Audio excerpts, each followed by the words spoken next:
Happy New Year. Happy 2021. I know that myself, and I'm sure many of you listening, are so happy to put 2020 in the rearview mirror. And for this minisode today, we're going to be talking about how we want to show up in the new year. Now, many of you might be anticipating, is Jen going to share with us some type of motivation, new year, new you? No, that's not it. Because I think that as a result of the pandemic or just the many sufferings that people have had over 2020, we may not be feeling in that place. We may not be jumping for joy at 2021 because we've had maybe a loss of a job or a loved one, or we've had a complete upending of how we live our lives. And those upendings, those circumstances, if you will, what is happening in life, what this episode or minisode is about is really thinking about how do we want to show up in 2021. I'm not going to tell you to set all these goals, but I want you to be more intentional. So you are stopping a place that many of us have been in for the pandemic, reacting, just feeling like we have no control over what's going on. We just feel like we're at the mercy of the pandemic or any other restrictions that are placed on us. But really what we need to do is take ourselves and shift from that passenger seat back into the driver's seat and to stop reacting to the way that we live our life. And now, no matter what circumstance you're sitting in right now, you might be someone that has lost a job. You might be someone that even got a really bad health diagnosis and you're not feeling confident. I know that I just spoke with someone that was recently diagnosed with multiple sclerosis, and that's something that I have. But if that was a new diagnosis, that's a tough way to show up the new year.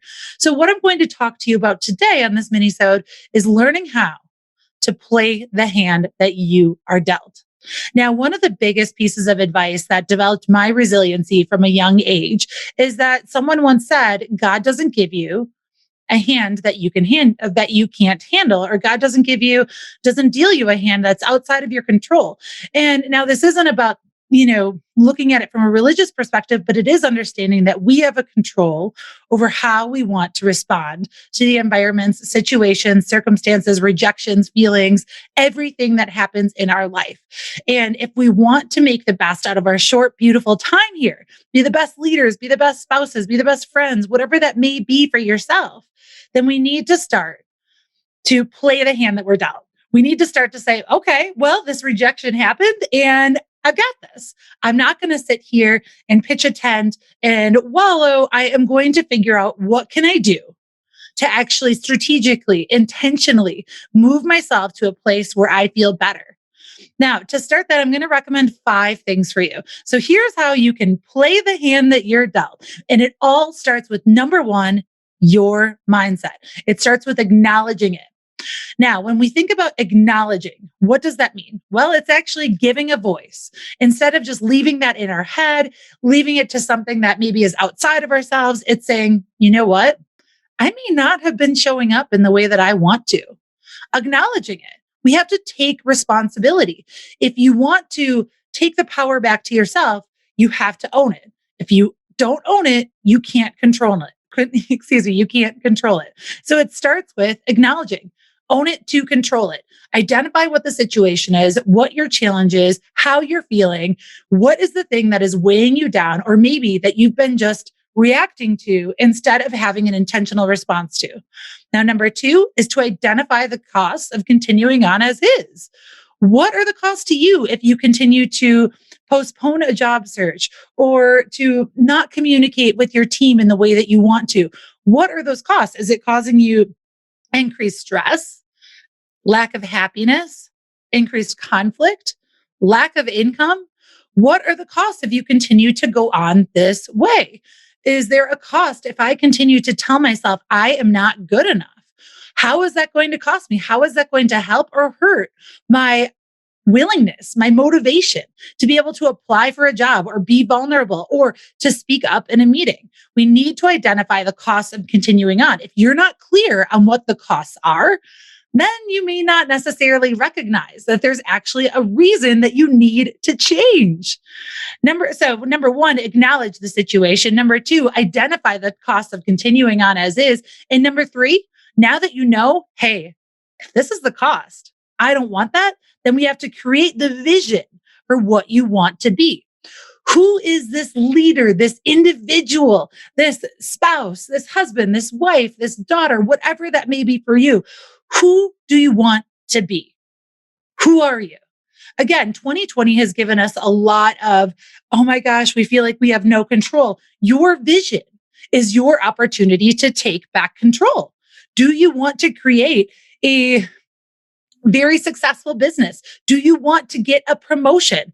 Create that vision and be very clear and very specific. One minor exercise that you could do, which is very, very helpful, which I found with many coaching clients, is just a basic vision statement. Write down a vision statement. And the key is you are going to write it down as if it is 1 year from the day that you are writing it. And you are going to write it in present tense as if it's already happened. So it might sound like this. 1 year from today, I am the happiest that I've ever been. I made very conscious and intentional choices to get my health to where I need it to be. I decided to pursue a healthier dietary lifestyle because I knew that it would help my overall health. In my business, I am working hard to get promoted or I have gotten promoted because we're writing it in present tense. I got promoted. I did that because I took additional classes. I had conversations with my boss. I demonstrated my own aptitude and desire to get to that role. I want you to think about this. Write down a vision statement in present tense and write it as if it's already happened. And then use that to motivate you, to inspire you, that when those voices come in that say, you can't do anything about this, or, yeah, well, you tried, might as well give up now, that you remind yourself that, nope, I am going to continue to persevere, build my own resilience, and work towards that vision of who I deserve to be. Number 4 is to choose your power word. Now that you understand your vision, this is who I want to be. What is the word that you can use almost as a foundational compass point that can guide you? It's your North Star that can guide you in your decision making.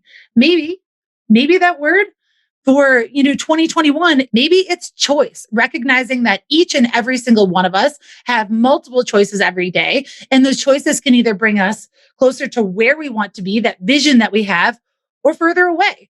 Choose the word that's going to inspire you to take action to align with that vision.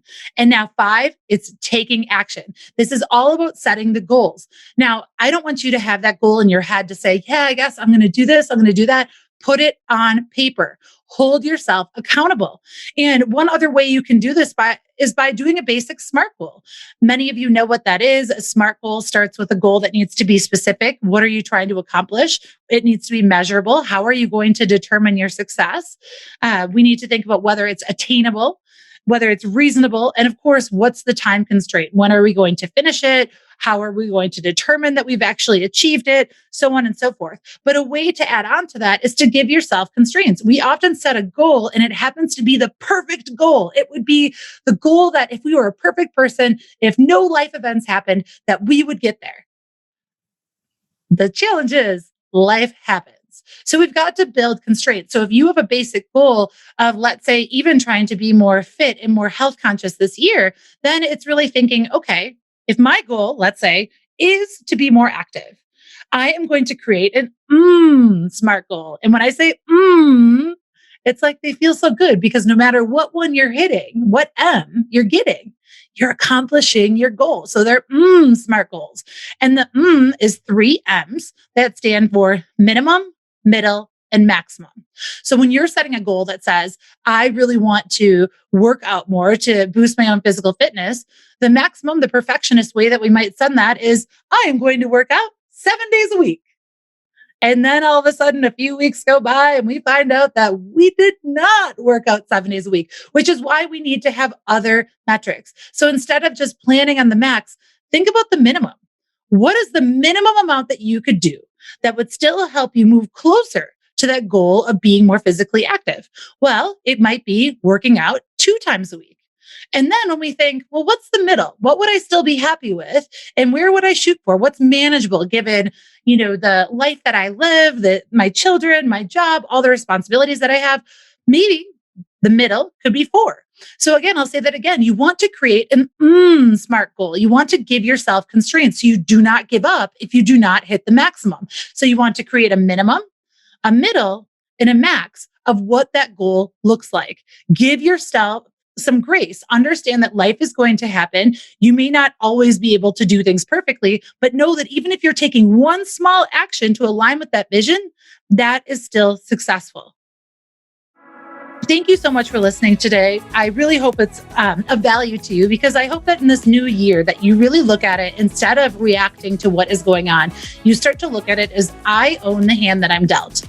I have full choice in this, and I want to choose to do what? What do you want to do in this new year? It's a new year. And if you are 6 feet above ground, that is the right place to be. That means that you have opportunity. And yes, you might be looking at things a little bit, just with a lack of confidence or just doubt. But in this new year, really challenge yourself. Our doubt, all of that self-talk is something that we can control. We just have to go back to the acknowledgement piece of it. So play the hand that you're dealt, embrace it, and make this year a great one.